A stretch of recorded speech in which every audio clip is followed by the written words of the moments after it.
Hello students, we can continue with the Dirichlet's test. We have written modulus of Sm minus Sn in terms of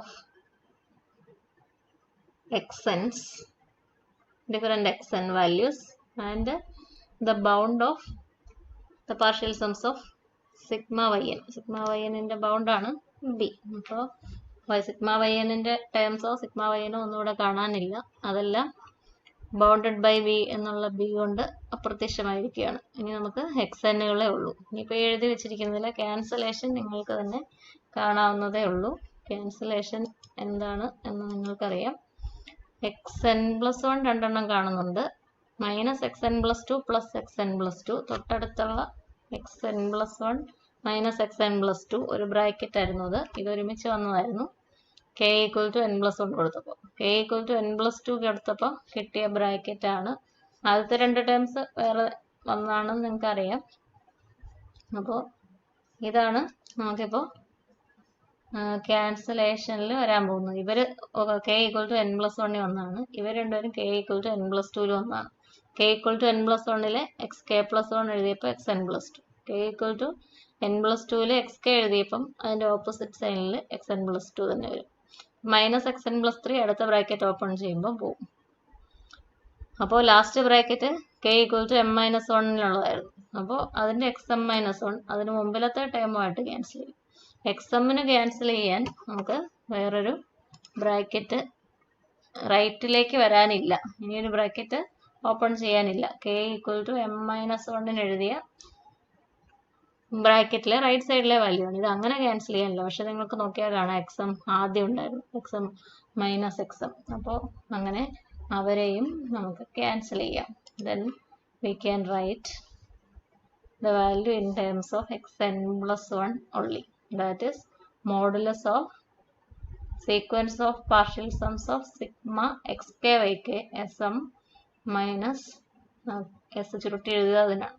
S M minus S N less than or equal to X N plus 1 രണ്ട് തവണ 2 times X N plus 1 into B എന്ന് കിട്ടി. And you know that limit X N equal to 0 നമുക്ക് തീരത്തിൽ തന്നിട്ടുണ്ട്. nth ടേമിൻ്റെ limit 0 ആണ്. അപ്പോൾ N plus 1th ടേമും 0യിലേക്ക് പോകും. B is A fixed constant. Therefore this tends to 0 or given epsilon greater, any small epsilons, given epsilon greater than 0, there exists k element of the collection of natural numbers such that modulus of Sm minus Sn sequence of partial sums of sigma x k y k less than epsilon for all m greater than n greater than or equal to k. That means this sequence of partial sums ഏതാ X K Y കെയുടെ sigma X K Y കെയുടെ sequence of partial sums S N എന്നാണ് നമ്മൾ സാധാരണ എഴുതുക അല്ലേ. S N is Cauchy ആണെങ്കിൽ convergent ആണ്. Sequence of partial sums of sigma X N Y N X K Y K simple എന്തായാലും കുഴപ്പമില്ല. അപ്പോൾ ആ പ്രോഡക്റ്റ് ടേംസ് ആയിട്ട് വരുന്ന സീരീസിൻ്റെ സീക്വൻസ് ഓഫ് പാർഷ്യൽ സംസ് കോഷിയാണ്, കൺവേർജൻ്റ് ആണ്. Sequence of partial sums convergent ആണെങ്കിൽ കറസ്പോണ്ടിങ് സീരീസും കൺവേർജൻ്റ് ആണ് എന്ന് നമുക്ക് കോഷി ക്രൈറ്റീരിയൻ ഫോർ സീരീസ് ഉപയോഗിച്ച് അറിയാം. അപ്പോൾ സിഗ്മ എക്സ് എന്നിൻ്റെ sequence of partial sums s M minus S N less than epsilon എന്നുള്ള കണ്ടീഷൻ സാറ്റിസ്ഫൈ ചെയ്യുന്നു. കോഷി ആയതുകൊണ്ട് sequence of partial sums convergent ആണ്. Sequence of partial sums convergent ആയതുകൊണ്ട് നമ്മളുടെ series sigma X N Y n convergent എന്ന് നമുക്ക് കിട്ടി. ഇതാണ് ഡിറിച്ലെറ്റ്സ് ടെസ്റ്റിൻ്റെ പ്രൂഫ്. അപ്പോൾ ഇങ്ങനൊരു തിയറം അതിൻ്റെ പ്രൂഫ് പഠിക്കുന്നതിലപ്പുറം നമുക്ക് പ്രോബ്ലംസിലേക്ക് പോകാനുള്ളതാണ്. Sigma X N Y n ഫോമിൽ നമുക്ക് എഴുതാവുന്ന ഏതെങ്കിലും സീരീസിൻ്റെ കൺവേർജൻസിനെ പറ്റി പ്രൂവ് ചെയ്യാൻ നമുക്ക് ഇതിനെ ഇങ്ങനെ സ്പ്ലിറ്റ് ചെയ്ത് ആലോചിക്കാം. For example, if you have sigma 1/n into N plus 1, അതിനെ നമുക്ക് 1/n എന്നും 1/n പ്ലസ് 1 എന്നും രണ്ടായിട്ട് സ്പ്ലിറ്റ് ചെയ്തിട്ട് 1/n എക്സ് എൻ ആയിട്ടും 1/n പ്ലസ് 1 വൈ എൻ ആയിട്ടും ഒക്കെ ആലോചിക്കാം. അങ്ങനെ ആലോചിച്ചിട്ട് അത് ഓർഡർ മാറ്റാം. 1/n പ്ലസ് 1 ആദ്യത്തതും 1/n രണ്ടാമത്തും ഒക്കെ ആയിട്ട് ആലോചിക്കാം. അതിൽ ആദ്യത്തെ 1/n എന്ന് നമ്മൾ വിചാരിച്ചില്ലേ, ആദ്യത്തത് xn ആയിട്ടും രണ്ടാമത്തെ yn ആയിട്ടും ആലോചിക്കുക. സിഗ്മ yn ബൗണ്ടഡ് ആവുകയും xnകൾ ഡിക്രീസിങ് വിത്ത് ലിമിറ്റ് xn 0 ആവുകയും ചെയ്താൽ നമുക്ക് ഡിറിച്ലെറ്റ്സ് ടെസ്റ്റ് അപ്ലൈ ചെയ്ത് സിഗ്മ xn yn കൺവേർജന്റ് ആണ് എന്ന് പ്രൂവ് ചെയ്യാം. അപ്പോൾ വെറുതെ തിയറം പഠിക്കാൻ വേണ്ടിയല്ല, നമുക്ക് പ്രോബ്ലംസിൽ അപ്ലൈ ചെയ്യാനാണ്. അപ്പോൾ ഈ ഒരു പ്രോബ്ലം തന്നിട്ട് ഇന്ന തിയറം അപ്ലൈ ചെയ്യാൻ ഒരിക്കലും പറയത്തില്ല. അപ്പോൾ നമ്മൾ പ്രോബ്ലംസ് എല്ലാം കൂടെ ഒരുമിച്ച് ചെയ്ത് പഠിക്കാൻ പോവുകയാണ്. അപ്പോൾ ഒരു ഡിറിച്ലെറ്റ്സ് ഏബൽസ് ലെമ്മയുടെ ഒരു ആപ്ലിക്കേഷനും കൂടി നമുക്ക് കാണാനുണ്ട്. അതിനുശേഷം നമുക്ക് പ്രോബ്ലംസിലേക്ക് പോകാം. അതോടെ ഈ മൊഡ്യൂളിൻ്റെ ഏബൽസ് ലെമ്മയുടെ ആപ്ലിക്കേഷൻ കൂടെ കഴിഞ്ഞാൽ മൊഡ്യൂളിൻ്റെ തിയറി തീർന്നു. പിന്നെ പ്രോബ്ലംസും കൂടെ നമുക്ക് ചെയ്യാനുള്ളൂ. ഇനി ഏബൽസ് ടെസ്റ്റ് ആണ് അടുത്ത വരാനുള്ളത്. ഏബൽസ് ലെമ്മയുടെ ആദ്യത്തെ ആപ്ലിക്കേഷനാണ് ഡിറിച്ലെറ്റ്സ് ടെസ്റ്റ്. ഏബൽസ് ടെസ്റ്റിൽ ഈ കാര്യങ്ങളൊക്കെ തന്നെയാണ്. xn ഡിക്രീസിങ് സീക്വൻസ് വിത്ത് ലിമിറ്റ് xn 0 എന്നാണ് നമ്മൾ ഇവിടെ വെച്ച കണ്ടീഷൻ. ആദ്യത്തെ സീക്വൻസ് അത് ഡിക്രീസിങ് ആവണമെന്നില്ല, ഇൻക്രീസിങ്ങും ആകാം. ഡിക്രീസിങ്ങും ഇൻക്രീസിങ്ങും ആണെങ്കിൽ നമ്മൾ അതിനെ മൊണോട്ടോൺ എന്ന് വിളിക്കും. ഇനി ലിമിറ്റ് 0 ആവണം നിർബന്ധമൊന്നുമില്ല, ലിമിറ്റ് ഉണ്ടായാൽ മതി. അപ്പോൾ ഒരു monotone sequence which is limit ഉണ്ടായെന്ന് പറഞ്ഞാൽ കൺവേർജൻ. അപ്പോൾ ആദ്യത്തേത് ഒരു monotone sequence with convergence and the second term ഉപയോഗിച്ചുള്ള സീരീസ്. അതിവിടെ എന്താ വേണ്ടത്? സീക്വൻസ് ഓഫ് പാർഷ്യൽ സംസ് ബൗണ്ടഡ് ആണ് എന്നാണ് പറഞ്ഞിരിക്കുന്നത്. അപ്പോൾ കൺവേർജന്റ് ആണെങ്കിൽ ഉറപ്പായിട്ടും ബൗണ്ടഡ് ആണ് എന്ന് നമുക്കറിയാം. അതുകൊണ്ട് സെക്കൻഡ് സീരീസ് സിഗ്മ yn അതിന്റെ സീക്വൻസ് ഓഫ് പാർഷ്യൽ സംസ് ബൗണ്ടഡ് എന്ന് പറയുന്നതിന് പകരം നമ്മൾ ആ സീരീസ് കൺവേർജന്റ് ആണ് എന്നൊരു കണ്ടീഷൻ വെക്കുന്നു. അങ്ങനെയാണ് ഏബൽസ് ടെസ്റ്റ് കിട്ടുക. ഡിറിച്ലെറ്റ്സ് ടെസ്റ്റിലെ ഡിക്രീസിങ് വിത്ത് ലിമിറ്റ് xn 0 എന്നുള്ളതിന് ഡിക്രീസിങ്ങിന്റെ കൂടെ ഇൻക്രീസിങ് കൊടുത്താലും ശരിയാവും. ലിമിറ്റ് xn 0 തന്നെ ആവണം നിർബന്ധമില്ല, ലിമിറ്റ് ഉണ്ടായാൽ മതി.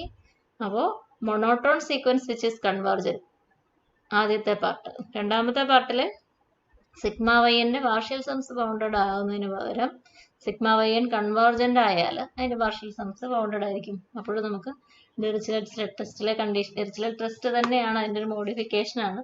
അല്ലെങ്കിൽ ഏബൽസ് ടെസ്റ്റിന്റെ സബ് കേസ് ആണ് ഡിറിച്ലെറ്റ്സ് ടെസ്റ്റ് എന്നൊക്കെ നമുക്ക് പറയാം.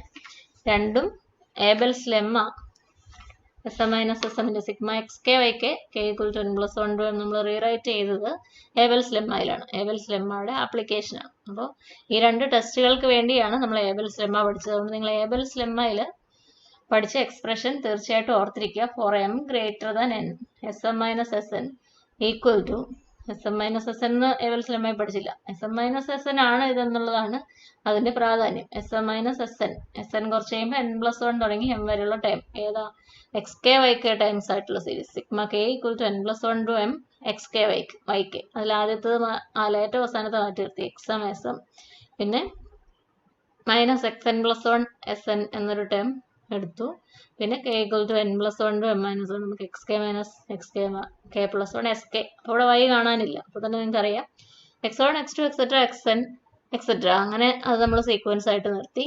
പിന്നെന്താ y1 y2 yn etc. ആ സീക്വൻസിൽ നിന്ന് നമ്മൾ sequence of partial sums sigma yk sequence ykയിൽ നിന്ന് സിഗ്മ yk സീരീസ് ഉണ്ടാക്കി ആ സീരീസിന്റെ sequence of partial sums sk എന്ന് നമ്മൾ ഡിനോട്ട് ചെയ്യുകയാണെങ്കിൽ then Abel's lemma states that എന്ന് പറഞ്ഞ് നമുക്ക് എക്സ്പ്രഷൻ എഴുതാം. ഇതെല്ലാം നമ്മൾ തിരിച്ചെഴുതി കണ്ടീഷൻസ് എല്ലാം ആദ്യം വെച്ചു, അത് കഴിഞ്ഞ് എക്സ്പ്രഷൻ കൊടുക്കുകയാണ് ചെയ്തത്.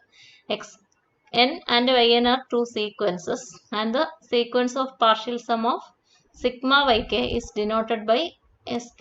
sigma yn is denoted by sn. അത് kn എന്നൊന്നും പറയുന്നതിലൊന്നും ഒരു തടസ്സമൊന്നുമില്ല. sk എന്ന് എഴുതുവാണ് ആദ്യത്തെ k ടേംസിന്റെ സം, sn എഴുതുമ്പോൾ ആദ്യത്തെ n ടേംസിന്റെ സം. അങ്ങനെ നിങ്ങൾ ആലോചിക്കണം എന്ന് മാത്രമേ ഉള്ളൂ. ആ സബ്സ്ക്രിപ്റ്റിൽ നൊട്ടേഷനിൽ പ്രശ്നമൊന്നുമില്ല. if we denote the first sequence as sequence and the sequence of partial sums of the second series, sequence ഉണ്ട് yk അതിന്റെ series, sequence of partial sums is denoted by sn, then sigma k = n+1 m xk yk equal to xm sm minus xn+1 sn plus sigma k = n+1 m - 1 xk - xk+1 into sk. that is Abel's lemma. അത് SM - SN ആണ് എന്നുള്ളത് എഴുതി വെച്ചിരിക്കുന്ന some SM - SN ആണ് എന്നുള്ളത് നമുക്ക് സീരീസിന്റെ ഏതിന്റെ SM - SN ആ? സിഗ്മ എക്സ് എൻ വൈ എന്നിന്റെ s n minus S n ആണ്. സിഗ്മ വൈ കെയുടെ ഒരു എസ് എൻ നമ്മൾ സാധാരണ എസ് എൻ എഴുതി പറയുന്നുണ്ട്. സിഗ്മ എക്സ് എൻ വൈ എന്നിന്റെ ആയപ്പോൾ ഇത്തിരി പ്രത്യേകതയുള്ള ഒരു എസ് എഴുതാം. ടി എന്നൊക്കെ ഉപയോഗിക്കാം, പക്ഷേ S n minus S n minus S എന്നൊക്കെ പറഞ്ഞ് നമ്മൾ പഠിച്ചിട്ടുള്ളതുകൊണ്ട് നമുക്ക് അങ്ങനെ ഉണ്ട്. M greater than N. This is a difference that we are calculating in the Cauchy criteria. ഇപ്പോൾ കോഷി ക്രൈറ്റീരിയയിലേക്ക് പോകാനുള്ള ഒരു വഴിയാണ് ഏബൽസ് ലെമ്മ എന്നുള്ളതാണ് ഏബൽസ് ലെമ്മയുടെ പ്രാധാന്യം. അപ്പോൾ ഏബൽസ് ലെമ്മ ഉപയോഗിച്ച് നമുക്ക് ഡിറിച്ലെറ്റ്സ് ടെസ്റ്റും ഏബൽസ് ടെസ്റ്റ് ആണ് അടുത്ത് വരാൻ പോകുന്നത്. തമ്മിലുള്ള വ്യത്യാസം നിങ്ങൾ മനസ്സിലാക്കുക. ഡിറിച്ലെറ്റ്സ് ടെസ്റ്റിൽ സീക്വൻസ് എക്സൻ ഡിക്രീസിങ് വിത്ത് ലിമിറ്റ് എക്സൻ 0. ഏബൽസ് ടെസ്റ്റിൽ ഡിക്രീസിങ് ആകാം, ഇൻക്രീസിങ് ആകാം. സീക്വൻസ് എക്സൻ ഡിക്രീസിങ് ഓർ ഇൻക്രീസിങ്, അത് നമുക്ക് ഒറ്റ വാക്കിൽ മൊണോട്ടോൺ സീക്വൻസ് വിത്ത് ലിമിറ്റ് 0 ആവണമെന്നില്ല, ലിമിറ്റ് ഉണ്ടായാൽ മതി. Monotone sequence which is convergent. ഇനി സിഗ്മ വൈൻ്റെ പാർഷ്യൽ സം ബൗണ്ടഡ് ആണ് എന്ന് പറയുന്നതിന് പകരം സിഗ്മ വൈൻ കൺവേർജന്റ് ആയാൽ അത് നടക്കും. Sigma y n and sigma y n convergent, then also sigma x and y n is convergent. That is Abel's test. അടുത്ത് നമുക്ക് ഏബൽസ് ടെസ്റ്റ് ആണ് കാണാനുള്ളത്. വളരെ എളുപ്പമാണ്. Dirichlet's test, Abel's lemma apply ചെയ്ത് ഡിറിച്ലെറ്റ്സ് ടെസ്റ്റ് കിട്ടുന്നു. ഡിറിച്ലെറ്റ്സ് ടെസ്റ്റ് ആണ് നമ്മളവിടെ ഏബൽസ് ടെസ്റ്റിൽ അപ്ലൈ ചെയ്യാം. ഉടൻ തന്നെ അത് കാണാം. അതിനു മുമ്പായിട്ട് ഡിറിച്ലെറ്റ്സ് ടെസ്റ്റ് കംപ്ലീറ്റ് ആയിട്ട് പഠിച്ച് നോട്ട്സൊക്കെ എഴുതി വയ്ക്കുക. ഉടൻ തന്നെ ഏബൽസ് ടെസ്റ്റും പഠിക്കാൻ റെഡിയാകുക. അറ്റൻഡൻസ് മാർക്ക് ചെയ്യുന്ന കാര്യത്തിലൊക്കെ ഇനി എപ്പോഴും നിങ്ങളെ ചെക്ക് ചെയ്തുകൊണ്ടിരിക്കാൻ പറ്റില്ല, അതൊക്കെ കൃത്യമായിട്ട് ചെയ്യണം. ചിലയിടത്തൊക്കെ വീഴ്ചകൾ വന്നിട്ടുള്ളവർ കൃത്യമായിട്ട് ചെയ്യാൻ ശ്രമിക്കുക. Thank you.